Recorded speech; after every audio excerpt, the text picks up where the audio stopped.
Welcome to the Dynasty Fantasy Football Show. Here are your hosts, Alex Klausner and Zack Donovan. Hello and welcome to the Dynasty Fantasy Football Show. I am Alex Klausner and I am joined today by Zack Donovan, and we are recapping the Thursday night football action between the San Francisco 49ers, who were victorious 36-24 over the Seattle Seahawks, who fell to a 3-3 record after such a hot start. But we are going to go ahead also and recap a couple injuries that you might want to know about. The main one being to San Francisco running back Jordan Mason, who after a fairly decent start to this game fell on his shoulder and appears to have sprained his AC joint when he fell on it. The word on the street, though, is that Jordan is not going to miss a ton of time and could be back as soon as next week. So Jordan Mason season may not yet be over, people. So we are going to also go ahead and get on moving into the game ball portion, and we are going to hand out a couple game balls. So, Zack, I'm going to let you start off. Drum roll, please, for your man's... I've got to give it to George Kittle, man. At his age, doing what he's doing. Came in here against the Seahawks in prime time, 5 of 6 for 58 yards and 2 touchdowns, 22 PPR points. We're still in tight end wasteland a bit on the season, but George Kittle is kind of proving that he can be counted on even more than he used to be. You know, he used to be kind of a Mike Evans type where he'd kind of have peak and valleys where they'd make him block the whole game. And now he's just kind of a consistent chain mover and end zone target for Brock Purdy. Absolutely. One of the things that I have been really noticing as this season has gone on is that George Kittle seems to be a more reliable boom asset. We're having a lot more of those pop games, the touchdowns. And I think a big reason why is the guy that I'm going to have to talk about a little later in this episode. But George Kittle, absolutely. My game ball is going to go out to the man who is throwing him the football.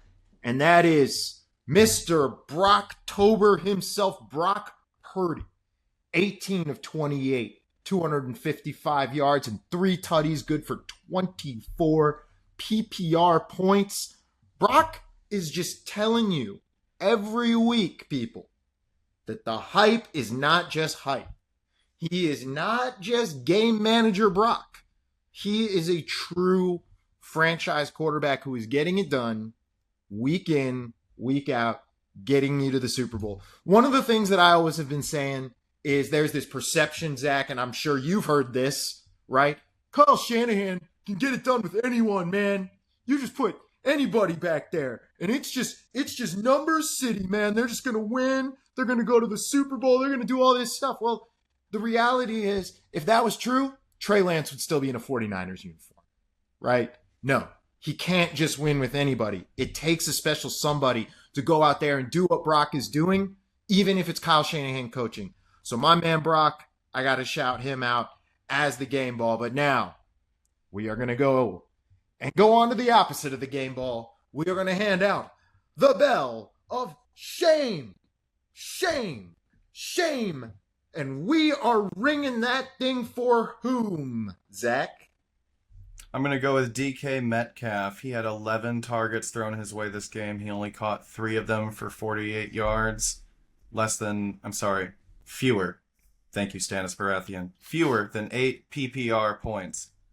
This is kind of why I was out on DK Metcalf going into this year when Tyler Lockett got brought right back in. There's just too many mouths to feed. He's too much of a high priority target for the defense that it's just going to be easier for Geno Smith to throw other guys the ball like Noah Fant or JSN. And he's going to be kind of this boom bust weekly guy, kind of like Mike Evans used to be before he got on that TB12, whatever he's got going on, where now he's consistent just like George Kittle is.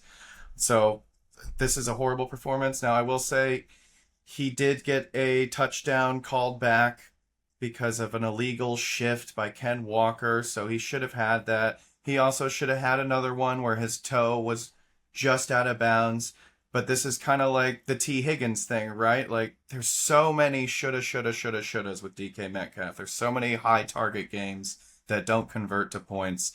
And if you could have sold DK Metcalf as a future wide receiver 1, or if you can now, I think it was a good idea too.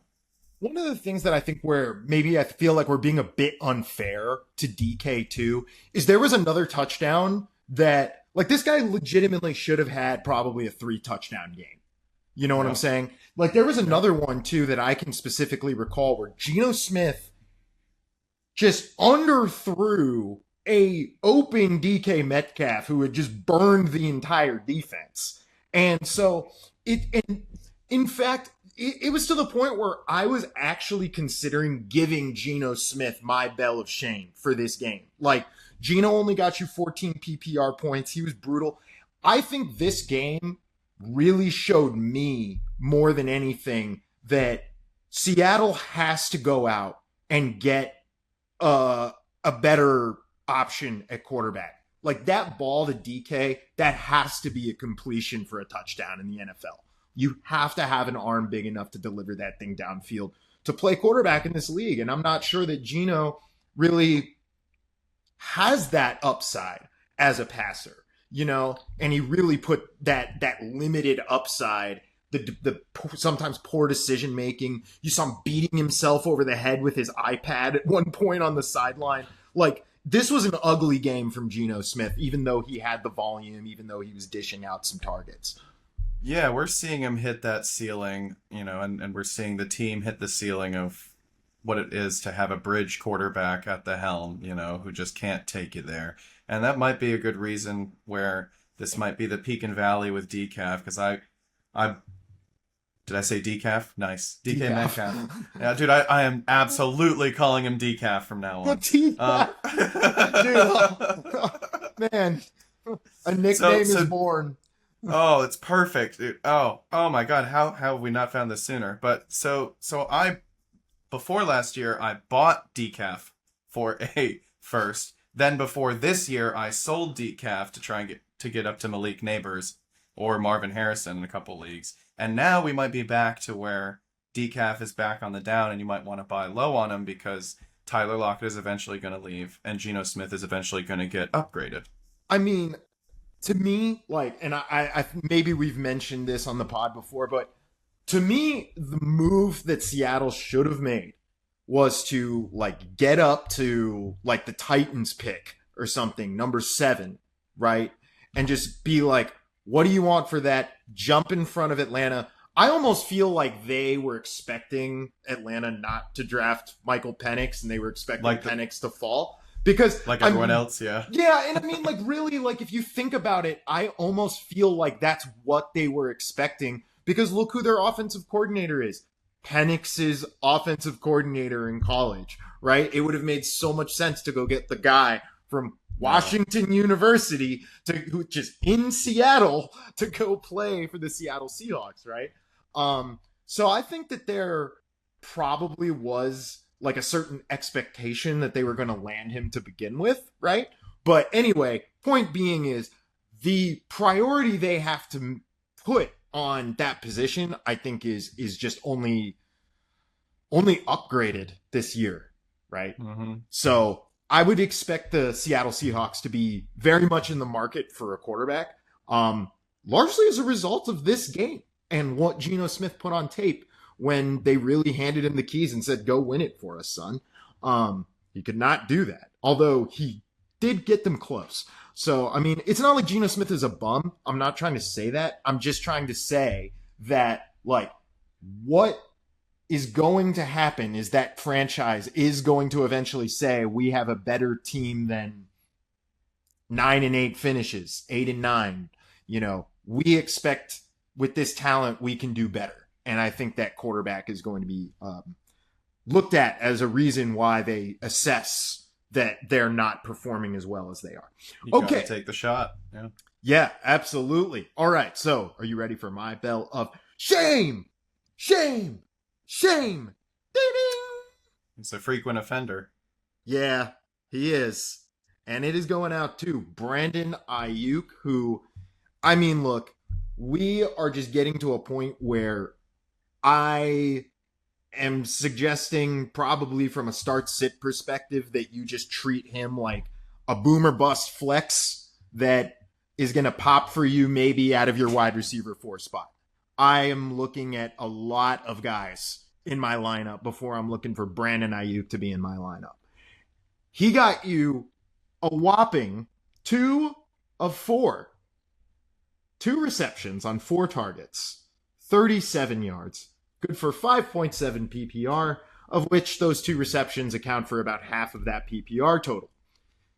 I think that what I'm so concerned about with Brandon Aiyuk and what just is so brutal about this game is we are now seeing Brandon Aiyuk on the field, Deebo Samuel and George Kittle, and Deebo Samuel and George Kittle are getting all the looks. Brandon Aiyuk is basically getting none of those.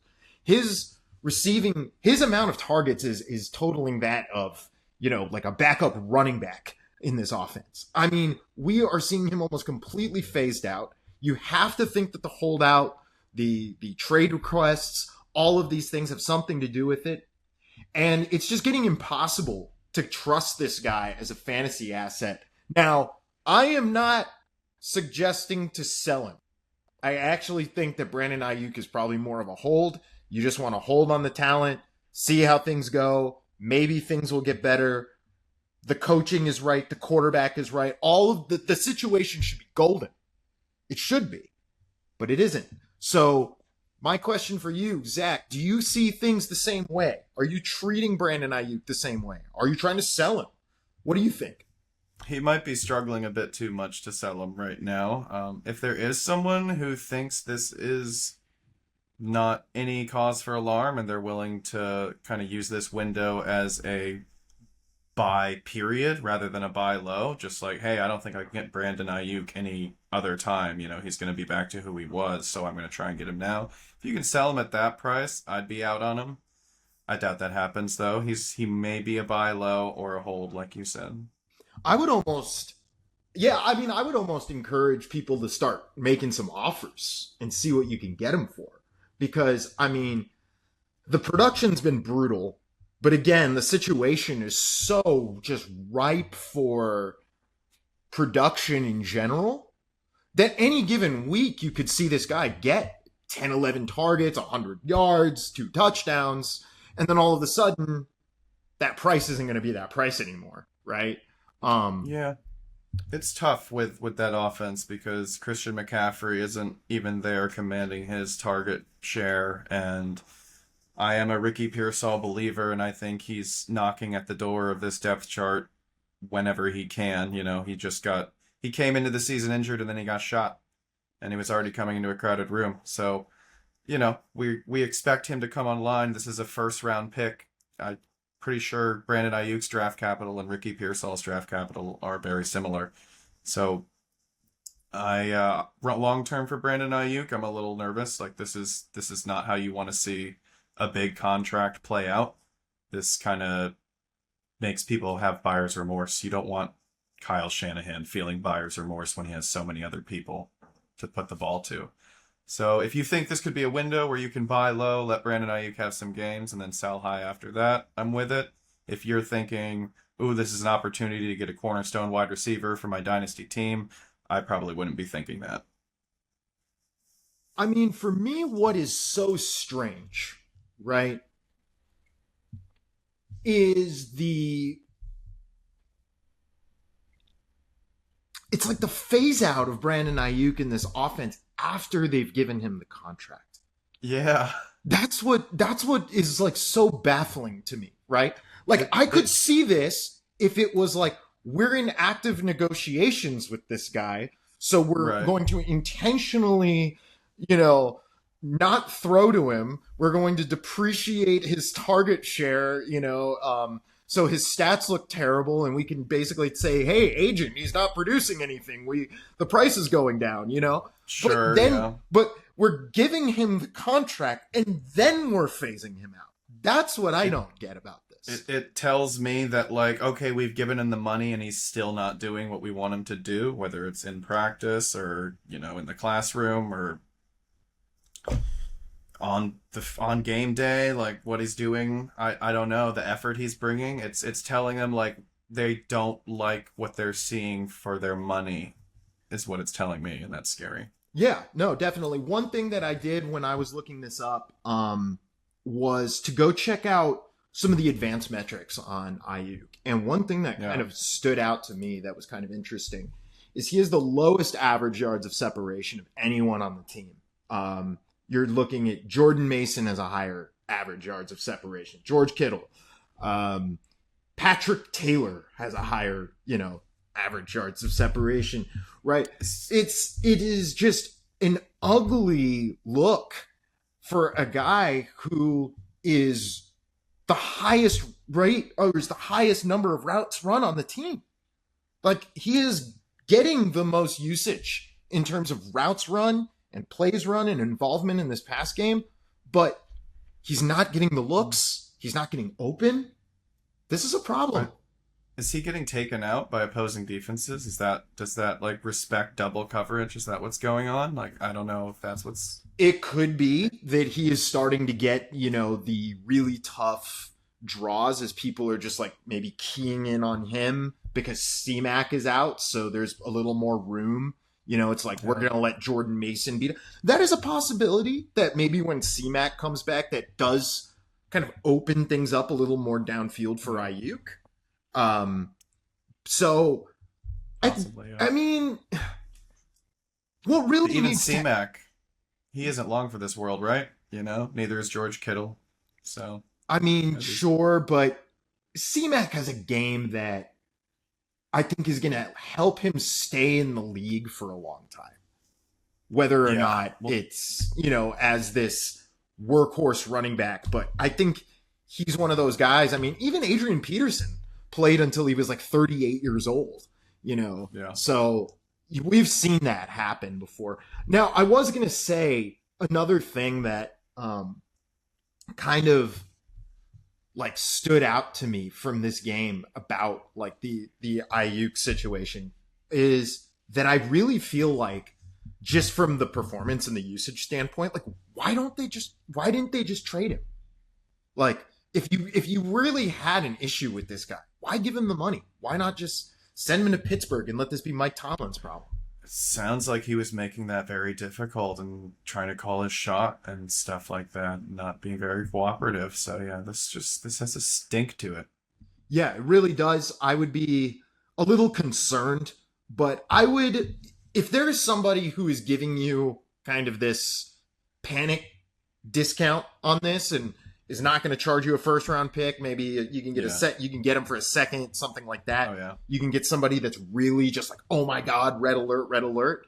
I might be buying in, just because, the price is right at a certain point, right? Mm-hmm. But yeah, one thing I would not be doing is trying to do that. I would not be panic selling for a second right now with this guy. Right. Like, this is the kind of situation that, yeah, I mean, like, you would want to pay a second to get in on. So, all right, let's move on, speaking of which, to our top acquisitions. Who are we really looking to get from this game? Believe it or not, mine is not Brandon Aiyuk. Mine is Isaac Guerendo. Now, I'm not sitting here going out saying, man, blow your fab budgets. Time to back up the Brinks truck.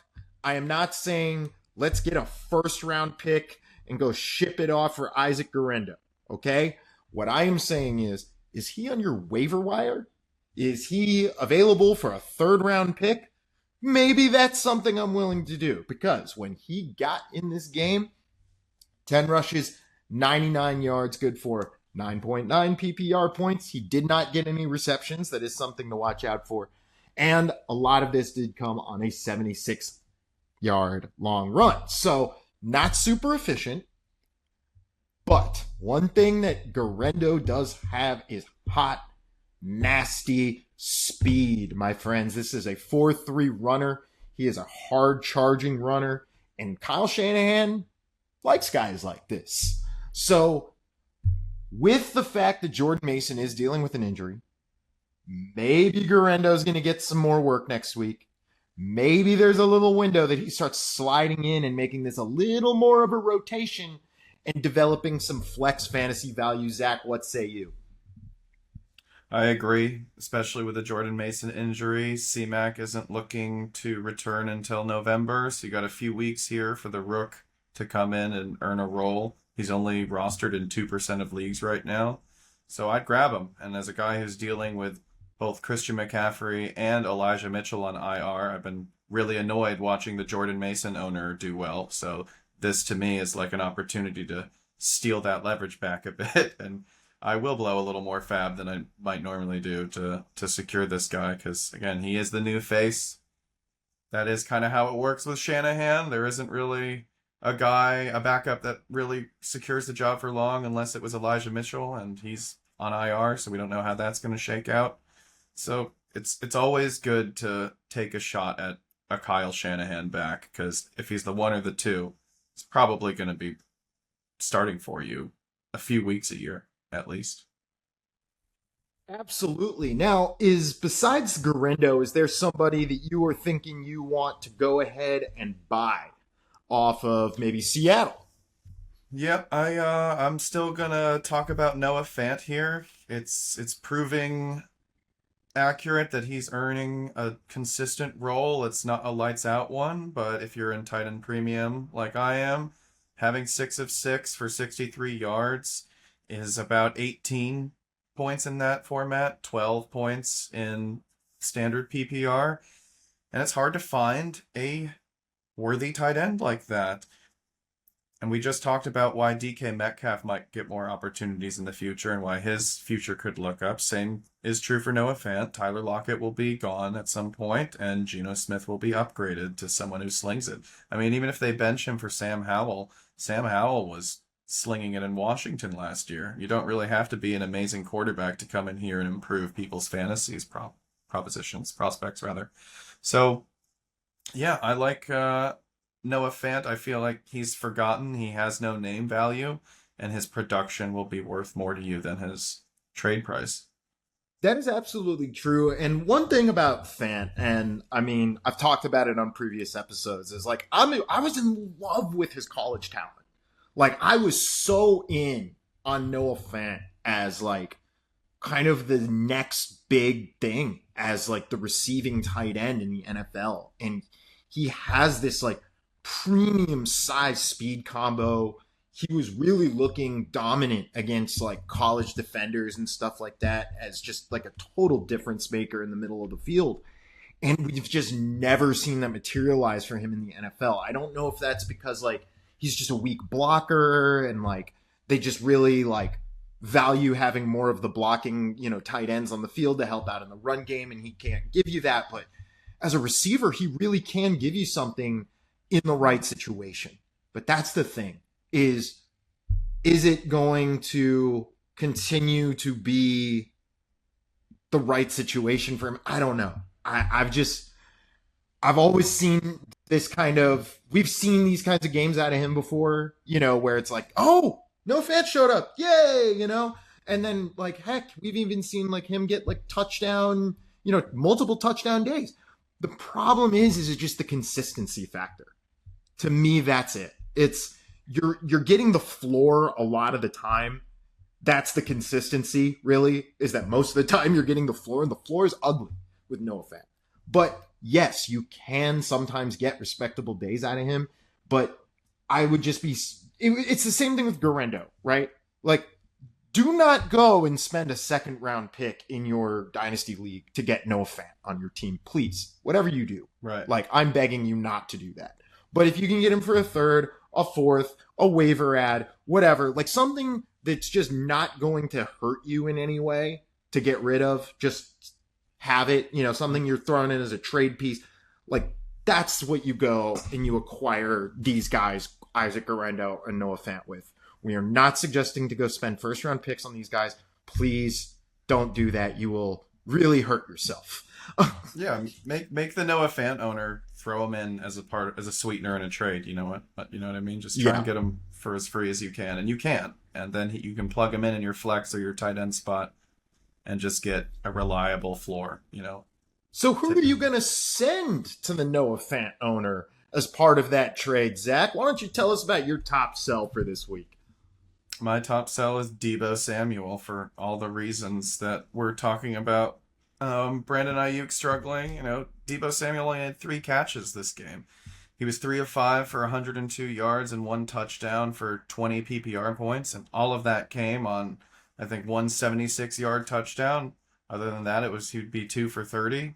So he's getting the opportunities, but he's an aging veteran wide receiver. Brandon Aiyuk gets the money. Ricky Pearsall gets the draft capital. C-Mac is the offense. He's just going to be the forgotten guy a lot of times. So I've been trying to sell Deebo anytime I have him. I haven't drafted him in a while. I've been out on him since his super crazy finish before Christian McCaffrey came along when he was getting a ton of rushing work. So that was my big sell high moment. And he's just been here doing this ever since, with Aiyuk coming in and Christian McCaffrey coming in and now Ricky Pearsall coming in and Kittle becoming a reliable target. He's just going to be a guy who's a wide receiver 4, wide receiver 3 with spike weeks. So if you can capitalize on his name value and his recent production with this Brandon Aiyuk situation, do it. One thing that maybe even bodes well, like let's say they get rid of Aiyuk or something like that. One thing that you would see Deebo Samuel probably get a lot more work. But at the same time, keep in mind, Deebo Samuel's contract runs up pretty soon. And with the amount of usage he's gotten, with the amount of injuries that he's had, I really don't see them wanting to get Deebo back on board unless Deebo's going to come on a discount. I don't know if he's going to do that. Now, one thing that I would caution, right, the people who are listening to keep in mind, Deebo Samuel did get 4 rushes in this game, and he was lined up in the backfield a few times. Those are going to be some additional opportunities for him to get you necessary fantasy points and be a little bit of a cheat code for you if that kind of usage starts to come back. One of the ways that Deebo really built his fantasy value was out of the backfield, being lined up almost as a running back, right? So to be able to see him kind of get back into that role a little bit, which of course he didn't get as much because CMC is like this guy who just demands to be used that way as that player, really, right? But without C-Mac there, now Deebo kind of getting in there, especially when Jordan Mason went out of the game. So that's something to look out for, is maybe if Jordan Mason doesn't come back next week, this might actually be maybe not sell Deebo this week, but maybe sell him next week, because we may get to see some more of that running back usage, which could, of course, inflate his value for you if he ends up duplicating this kind of stat line and adds a little rushing value, say adds another rushing touchdown on top of that. Deebo Samuel could become a really, really premium veteran sell next week if that kind of thing happens. So keep an eye on Jordan Mason's health status and how that's going to pertain to Deebo Samuel. All things are connected in this kind of thing. So that's something to think about. Now, all right, you ready for my sell? Absolutely. Okay, here it is. Tyler Lockett. Just pop it, lock it, put it in the wallet, and just hand it over. It is 4 of 8, 65 yards and a touchdown, 16 PPR. That is a game that you can go out to somebody and be like, hey man, look at what Tyler Lockett just did this week, dude. Come on, bro. It's so good, Because here's the thing. Tyler Lockett's pretty old, And one of the things that has been such a sticking point for the Seahawks, really, has been the usage of JSN, right? Tyler Lockett essentially kind of stands in the way of JSN really taking over as the slot god in this offense like we all want him to be. And Tyler Lockett is on kind of a veteran contract. I was thinking they were even going to let him walk this season when his contract expired, and they didn't. They actually re-signed him. That said, that could change. If JSN really takes a quantum leap forward and they are really happy with what they see out of him, or maybe they want to go out and just get more receivers this offseason. But I could really see this being Tyler Lockett's last year in Seattle. If it isn't, I'd be pretty shocked to see him come back yet again next year. But my point being that even if he does come back to Seattle next year, his value is not going to be as high as it is right now. It's going to be less than it is right now because people are still, that age cliff is just going to be 1 year closer to coming. And that expiration date is going to be 1 year closer to happening. So I think it is time to get out on Tyler Lockett now, get that touchdown spike week and say, hey, sayonara, my friend, because the other thing is Tyler Lockett hasn't been that consistent veteran plug-in for you that he has been in previous years. He is such a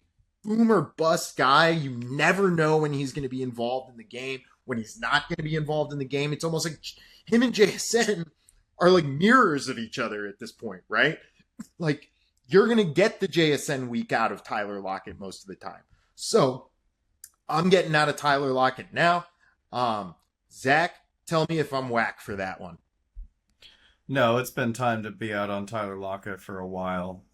He's been one of those budget wide receiver ones, high-end wide receiver twos for a while, where no one drafts him like he's going to finish there, and then he finishes there. But with JSN coming online, he's now being relegated to this wide receiver 3 role that, again, is boomer bust. So he had the touchdown this week that saved his day. If he didn't have that, he wouldn't even be talked about. So if you think you can hit a sell window with this, absolutely. And any other time you think you can hit a sell window, get rid of him because the offense is moving on from him. Absolutely. This is definitely time to get out on Tyler Lockett and Deebo Samuel. Now, as we say, like, don't go just selling these guys for nothing. That's one thing I will say, is just don't. I would probably say don't sell Deebo for nothing. Tyler Lockett can probably be sold for second, but Deebo Samuel, if you are selling for a second, you're cheating yourself. So anyway, those are our pieces of advice that we want to give you to think about and chew on over your weekend as you head into your fantasy football Sunday. We also want to give a shout out to everybody in the state of Florida who is dealing with the recovery from Hurricane Milton. We are glad to hear a lot of the people that we know out there are safe and unharmed and things are mostly good, but obviously we've seen a lot of devastation. We saw the Trop's roof get ripped off. So there's a, little dose of real life that we're still dealing with. And, we will all do our best on Sunday to use football as our little bit of escapism into the fantasy realm. So if you too are diving into the fantasy realm on Sunday, make sure you hit a like, subscribe, make sure you get in on the Dynasty Fantasy Football Show, because this is where you are going to get premium buy, sell, acquire, spell of shame, game ball, advice every week. Every Friday, we will be here breaking down the Thursday night game, and every Tuesday, we will be here breaking down all of the action from Sunday and Monday. So, for Zach, I have been Alex Klausner. Thank you for listening to the Dynasty Fantasy Football Show. Have a great rest of your day.